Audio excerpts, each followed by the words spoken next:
back. This is Family Time 196. We're talking about technology and communication. This falls under our relationship skills, social, emotional learning competency. And we talk about communication a lot, but I really want to look at how our technology, our contemporary technologies, impact our communication. Because they certainly do, and it's something we're aware of, and we talk about all the time. Communication is essential in any relationship. It's essential in our work environment, with our teammates, with our classmates. Communication is key, and our technology really impacts that. Some of the ways it impacts that are positive, by my estimation. I think, I love being able to connect with people that I don't see in person that often, friends that I have from college or different stage of my life where I've taught other places and they live in different parts of the state or different parts of the country and all over, and being able to connect with those people.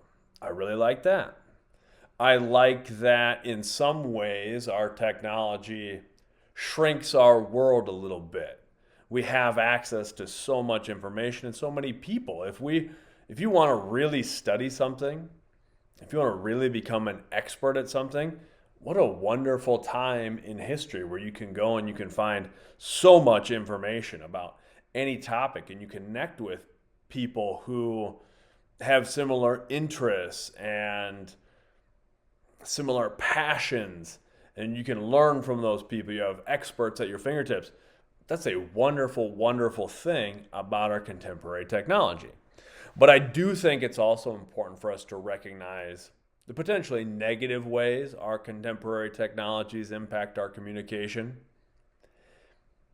A lot of different things. We can point to things like cyberbullying, or people saying and doing things that they wouldn't necessarily face to face because they feel a level of anonymity or a separation. Like there's a separation between them and maybe somebody that they're attacking or saying negative things about. If you look at comments sections of people's videos, there's a lot of hateful rhetoric and viscera and things like that out there. And that's dangerous and that's unhealthy. And there's also, I think, people just feel a separation. They feel as if they can kind of shout into the void a little bit and there's no consequences. And maybe some ways they're not experiencing direct consequences. And sometimes, because we're so used to communicating through electronic devices, we lose some of the nuance of face-to-face communication.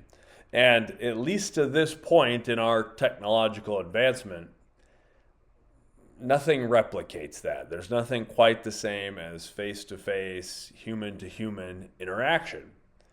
And I think it's important, at least in this stage of our evolution, that we don't lose that we're able to connect one-to-one. So all I really want you to do this week is pretty simple. Is I want you to think about how your electronic devices impact your communication, positively or negatively. Just kind of give me some bullet points. Along with that, I want you to think about how technology impacts your mental health. Because again, when we get this physical separation, that can make a big impact on our mental health, just that.